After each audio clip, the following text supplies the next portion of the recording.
उपचुनाव में अखिलेश ने मान ली हार, बीजेपी की जीत तय। अखिलेश का आरोप, बीजेपी ने प्रशासन के साथ मिलकर की धांधली।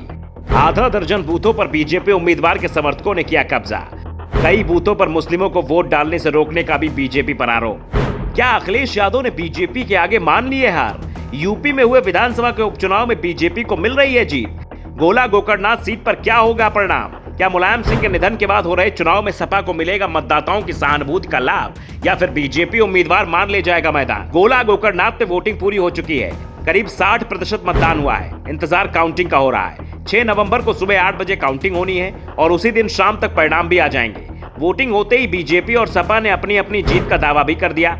कांग्रेस और बीएसपी ने अपने उम्मीदवार ही नहीं उतारे थे, इसलिए वो किसी तरह की दावेदारी भी नहीं कर रहे हैं। लेकिन जो बयान सपा के नेताओं के आ रहे हैं, उससे संकेत मिल रहे हैं कि पार्टी ने परिणाम से पहले ही हार मान ली है। सुबह सबसे पहले सपा ने चुनाव आयोग से शिकायत की कि बीजेपी कार्यकर्ताओं ने आधा दर्जन से ज्यादा बूथों पर कब्जा कर लिया है, और उसके बाद अखिलेश यादव मैदान में आ गए। उन्होंने जिला प्रशासन, बीजेपी उम्मीदवार और प्रदेश सरकार पर आरोपों की बौछार सी कर दी। अखिलेश के आरोप बता रहे हैं कि वो चुनाव परिणाम के बाद की तैयारी अभी से कर रहे हैं। सपा चीफ अखिलेश ने कहा कि यूपी में बीजेपी राज में कहीं भी स्वतंत्र व निष्पक्ष चुनाव होना संभव नहीं है। पुलिस प्रशासन पूरी तरह से बीजेपी कार्यकर्ता बनकर काम कर रहे हैं। गोला गोकर्णनाथ उपचुनाव में भी बीजेपी धांधली से जीतने के चक्कर में है। मतदाताओं को स्वतंत्र रूप से मतदान नहीं करने दिया गया। मुख्य निर्वाचन आयुक्त को सपा ने पहले ही सभी स्थितियों की जानकारी दे दी थी, लेकिन जो कार्रवाई होनी चाहिए वो नहीं हुई। जिस तरह चुनाव हुआ वो लोकतंत्र के लिए खतरे की घंटी है। अखिलेश यादव ने यह भी आरोप लगाया कि बीजेपी उम्मीदवार बूथ बूथ घूम रहे थे।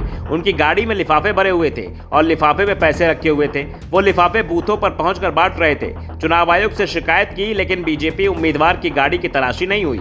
अखिलेश ने कहा कि कई जगह बीजेपी कार्यकर्ताओं ने बूथ पर कब्जा कर लिया और सपा के एजेंट को भगा दिया।